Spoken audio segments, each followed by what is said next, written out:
निकाय चुनाव की तारीखों का ऐलान होने वाला है और मौसम ने करवट ली। गर्मी का मौसम अपने आखिरी पड़ाव पे पहुंच चुका है। ठंडी ने दस्तक दे दी है। ठंडी के इस माहौल में चुनावी गर्मी का तड़का लगाने की पूरी तैयारी चल रही है। सभी प्रत्याशियों में अपने स्तर से ज़्यादा प्रयास करने की होड़ मची हुई है।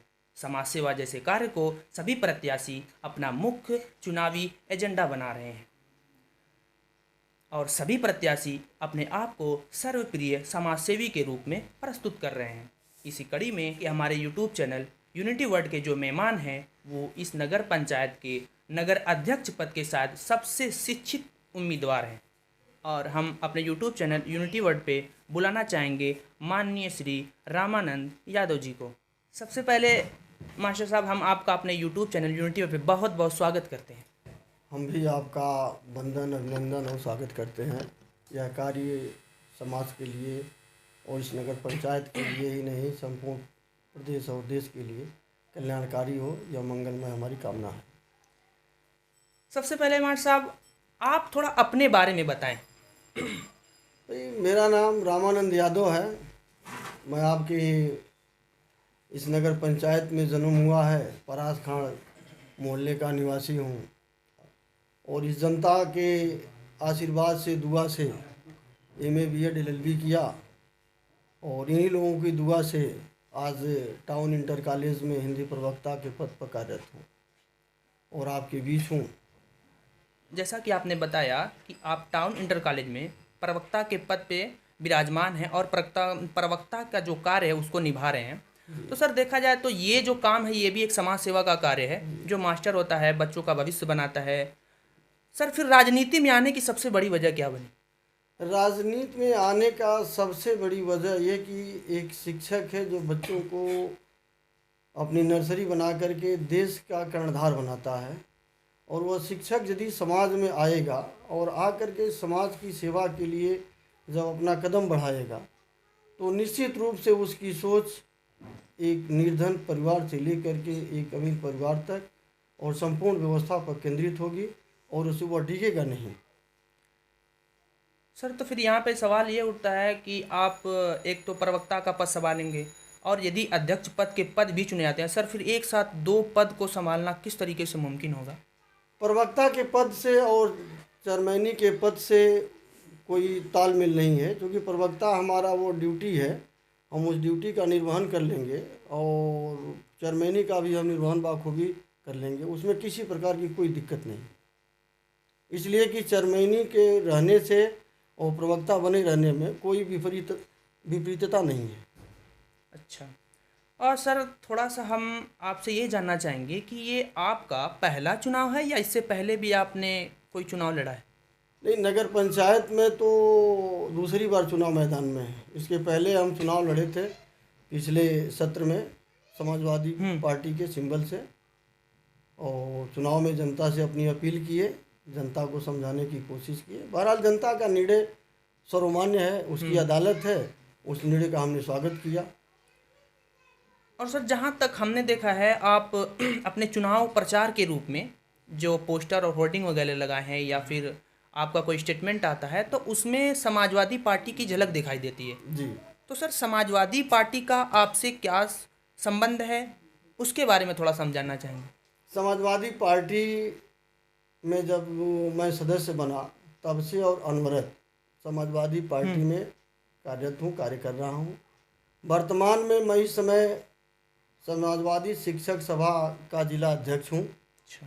और जिला अध्यक्ष के पद पर काम कर रहा हूँ और समाजवादी पार्टी का जो विचार है उस विचार को जन जन तक पहुँचाने के लिए दृढ़ संकल्प लिया हुआ हूँ और उस पार्टी के अनुसार ही अपनी राजनीति को, अपने जीवन को और समाज को एक दिशा देने का प्रयास करता रहा हूँ। और सर, जैसा इस नगर पंचायत में अध्यक्ष पद के बहुत से ऐसे प्रत्याशी हैं जो समाजवादी के झंडे तले चुनाव लड़ना चाह रहे हैं और इसके पीछे मेहनत भी कर रहे हैं। सर, ये तो कंफर्म है नहीं कि किसको पार्टी से टिकट मिलेगा। हाँ, ये कंफर्म नहीं है।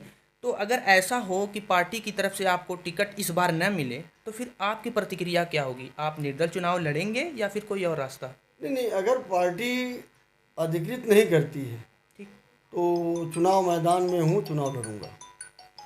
अब तक हमने जिन भी नेताओं से या राजनेताओं से मुलाकात की है, तो चुनाव लड़ने के लिए उनका सबसे बड़ा मुद्दा जो रहा है वो समाज सेवा ही रहा है।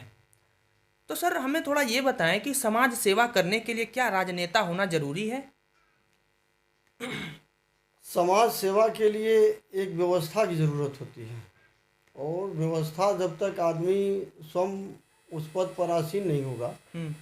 तब तक वो चाहे कि हम एक गरीब से लेकर के और एक अमीर तक, या और इस नगर पंचायत जो कि एक बहुत बड़ा परिवार है, हम्म। और इस परिवार के एक मुखिया का चुनाव करना है। ठीक। और इस परिवार के मुखिया में जो नाना प्रकार के झंझावात हैं, उस झंझावात को अपने विचारों से, अपने भावों से, अपने कर्मों से दूर करके एक दिशा देना है। हम्म। इसलिए जो है उस पद पर आसीन रह करके ही समाज सेवा अच्छे प्रकार से संभव है। अब मैं चर्चा ये कर रहा था कि उस पद पर आसीन होने के बाद ठीक। उसकी जो सोच है, उसका जो चिंतन है, उसका जो व्यक्तित्व है, उसका जो कृतित्व है, उसका जो विचार है, वो पूर्ण रूपेण लोगों के बीच लाने का प्रयास करता है। और सपोज कर लीजिए, जैसे वर्तमान जो व्यवस्था है संचालन की, उस व्यवस्था से सारे लोग परिचित हैं, हम्म। और उसी व्यवस्था को बदल देने से एक वातावरण बनेगा। हम्म। और जब वातावरण बनेगा तो सारे लोग खुशहाल होंगे।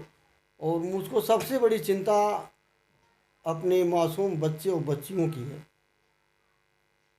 यदि वो व्यवस्था के अंतर्गत वातावरण पा गए, तो मेरा ये मानना है कि हम अकेले शिक्षक आ जाएं या 10-20 लोग शिक्षक होंगे, हमारे वलीदपुर नगर पंचायत से, परासखान से, भीरा से, या अन्य ग्रामीण जो मोहल्ले हैं, उनसे बहुत से बच्चे बहुत से ऊंचे पदों को आसीन कर जाएंगे, और इसके लिए हम लोग उसके ऋणी रहेंगे।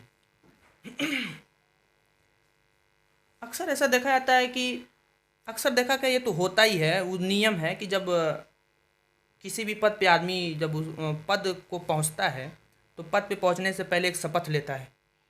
जैसे नगर अध्यक्ष का भी अगर पद है, नगर जो अध्यक्ष आता है तो अध्यक्ष पद जब धारण करता है उससे पहले शपथ लेता है, और शपथ में जो बातें लिखी रहती हैं, मान लीजिए 10 या 15 पॉइंट जो भी लिखी हों, अक्सर करके उनको बस वो अपने ज़ुबान से कह देता है कि इसका मैं निर्वहन करूंगा, लेकिन करता नहीं है। तो फिर वो उस विश्वास को जनता के बीच में कैसे पहुंचाया जाएगा? जी, अब वो शपथ पत्र होता है, एक औपचारिकता होती है, या उसकी जो भी मुख्य धारा होती है। सबसे बड़ी बात यह है कि उस शपथ पत्र से, अपने हृदय के शपथ पत्र से जोड़ दिया था, ठीक। और उसे एक कड़ी भी, एक इंची भी हटा न जा। परिस्थितियां चाहे जितना भी प्रतिकूल होने लगे, लेकिन जो हमने शपथ लिया है, या हमने जो निर्णय लेकर के मैदान में आए हैं, उस निर्णय से हम विचलित अगर नहीं होंगे, तो हमारा मानना है कि हम जनता की सेवा और जनता के आशीर्वाद को पाने का हकदार बन जाएंगे। सर अगर हम बात करें इस निकाय चुनाव की, हाँ, मतलब नगर पंचायत हाँ, का चुनाव ना, तो इस निकाय चुनाव में किसी पार्टी का या जातिगत ध्रुवीकरण जो है कितना महत्व रखता है? देखिए, जाति ध्रुवीकरण तो समाज में बहुत बड़ा रोड़ा है। और समाज का जो विकास होना चाहिए, नगर पंचायत का जो विकास होना चाहिए, वो जाति ध्रुवीकरण या संस्कार के ध्रुवीकरण के आधार पर इस नगर का या व्यक्ति का विकास नहीं हो पा रहा है। इसलिए उसको दूर करने के लिए पार्टी से यदि कैंडिडेट है, या निर्दल भी है, जो भी कैंडिडेट है, और जनता उसे यह महसूस करे कि नहीं, हमने बहुत बार वोट दिया, बहुत लोगों को देखा, ऐसे व्यक्तित्व को एक बार देख करके प्रयास कर लिया था, हो सकता है कि वो परिवर्तन कर दे। बदलाव जरूर, बदलाव आ जा, और बदलाव अगर आ जाएगा तो मेरा ये मानना है कि वो एक पथ प्रदर्शक और मार्गदर्शक के रूप में कार्य करके निकल जाएगा, और फिर आने वाले लोग उसी के मार्ग पर चलने की कोशिश करेंगे। सर चूँकि हमारा ये नगर पंचायत वलीदपुर का ये दूसरा निकाय चुनाव हो सकता है, पहला एक हो चुका है, ये दूसरा होगा। दूसरा तो जो वर्तमान हमारे नगर अध्यक्ष हैं, उनके जो कार्यकाल उनका जो कार्यकाल चल रहा है लगभग 4 साढ़े 4 साल या 5 साल का, उसके बारे में आप क्या कहेंगे?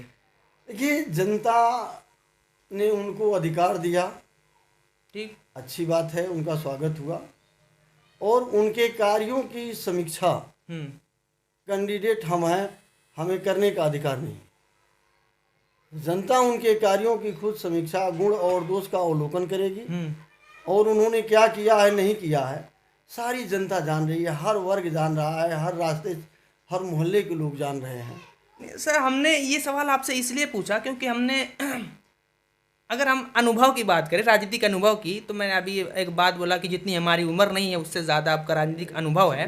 लेकिन हमने ये जो बात सीखी है, हमने देखा है कि नेशनल लेवल पे जब कोई चुनाव होते हैं, बड़े बड़े नेता जो होते हैं, उनकी बातें जो है आम जनता इंतज़ार करती है, उनकी बातों का, उनकी बातों को अमल करती है।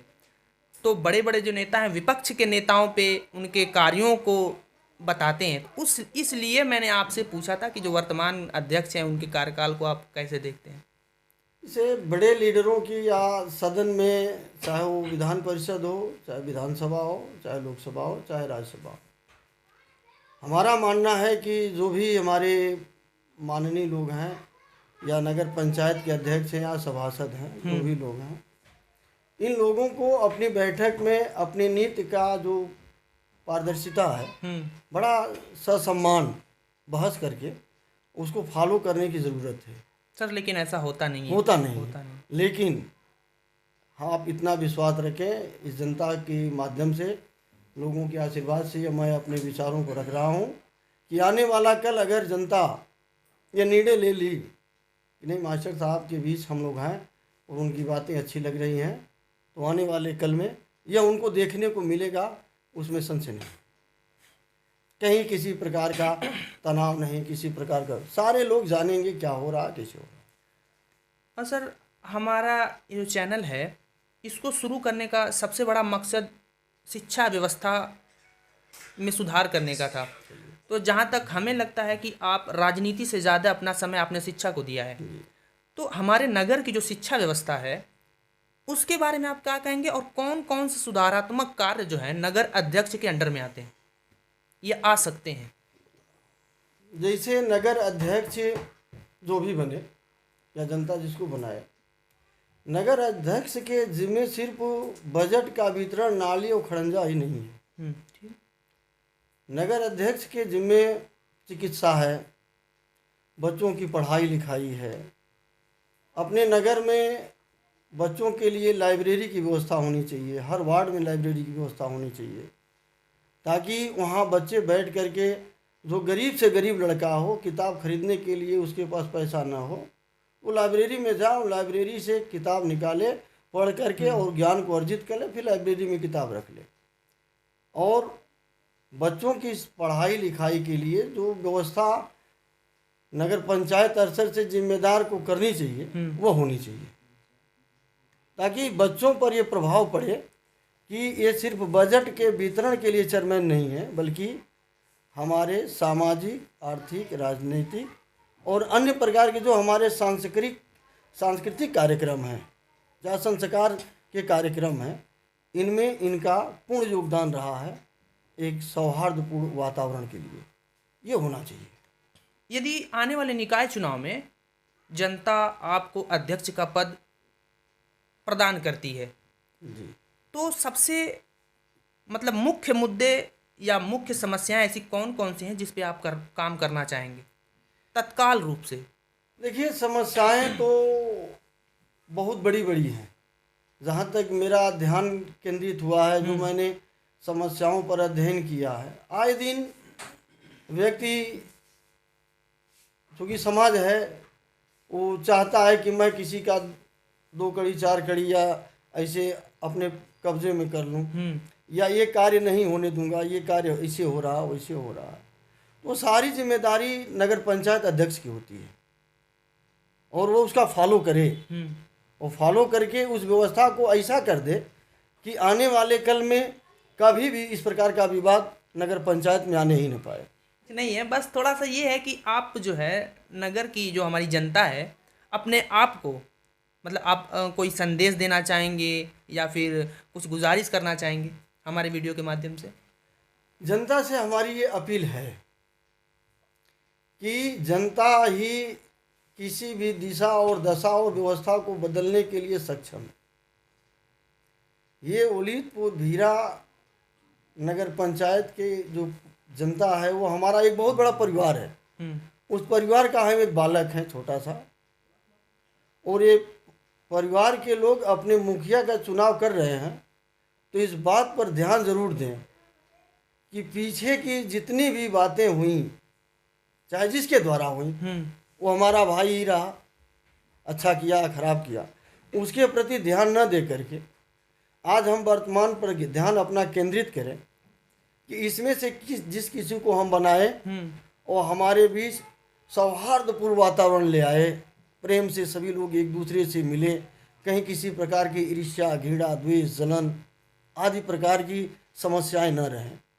ये हमारी अपील है आम जनता से कि आप इसको पहचानिए और अपने बुद्धि से, अपने विवेक से, अपने संयम से उसका प्रयोग करिए। क्योंकि मत जो है बहुत बड़ा है, जो हमारा है एक मत है, वही एक मत एक नौजवान का है, एक नौजवती का है, एक माता की है, माता का है, एक बहन का है, एक भाई का है, एक बुजुर्ग का है, एक गरीब का है, एक अमीर का है। इसलिए वो जो भी फैसला लें मत देने के लिए, वह स्वतः अपने बुद्धि से और अपने विवेक से स्वतः निर्णय लें, किसी के बहकावे में आकर निर्णय न लें। तब जाकर के इस नगर पंचायत को एक संवरने का, सजाने का रूप दिया जा सकता है। ये जो हम लोगों ने काम स्टार्ट किया है, इसको शिक्षा की मतलब शिक्षा के हालात को लेके हमने ये काम स्टार्ट किया था, लेकिन मौजूदा हालात में जो चुनाव का माहौल चल रहा था, तो बहती गंगा में हम लोगों ने भी हाथ धोना चाहा। तो इसके बारे में आप क्या कहेंगे? देखिए, चैनल या समाचार पत्र या मीडिया जिसको हम कहते हैं, पहले से ये समाज का बहुत बड़ा आधार है। और हमने जो पढ़ा है, अगर वो ईमानदारी से काम करे तो। नहीं, अभी हम कहाँ ईमानदारी बजा रहे हैं, हम किसी को बेईमान नहीं बनाते हैं। आप जानिए, जैसे हमने जो पढ़ा है कि जब समाज के प्रबुद्ध वर्ग लोग अन्याय के लोगों का समर्थन करना शुरू कर देते हैं, तो समाज का और उस नगर का, उस देश का बहुत जल्दी पतन हो जाता है।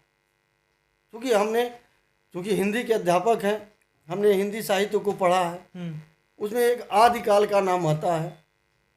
आदिकाल में जो साहसी लोग थे, अपना दूसरे घर ज़बरदस्ती अपनी जो भी उनकी व्यवस्था थी करते थे। और जो प्रबुद्ध वर्ग था, चाहे वो कवि था, चाहे विचारक था, चाहे पत्रकार था, जो भी उस समय रहा हो, वो उनकी प्रशंसा की गीत गाता था और प्रशंसा की गीत गा करके उनसे पैसा लेता था और अपना पेट पालता था। समाज बिगड़ा और ऐसा बिगड़ा कि धरती पर चारों तरफ हाहाकार मच गया, चारों तरफ मार काट, जात पात, तमाम तरह की बू आने लगी, सारे लोग त्रस्त हो गए। उस समय हमारे धरती पर, हिंदुस्तान की धरती पर, भक्ति काल के 4 कवि माँ धरती ने उनको पुत्र के रूप में संवारा।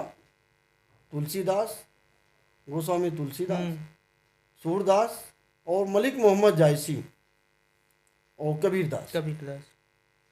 और इन चारों ने अपने भावों से, अपने विचारों से, अपने भक्ति से, अपने अनुभूतियों से, अपने चिंतन से समाज के दिशा और दशा को बदल दिए।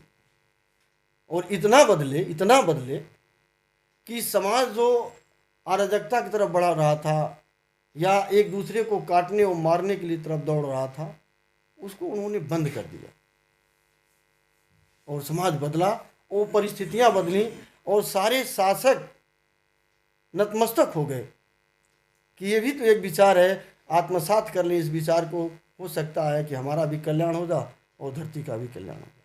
उदाहरण स्वरूप मैं कहूँगा, मलिक मोहम्मद जायसी ने एक वाक्य लिखा, बहुत गंभीर बात लिखा है, इस समाज को पहुँचना चाहिए, समाज इसको समझे।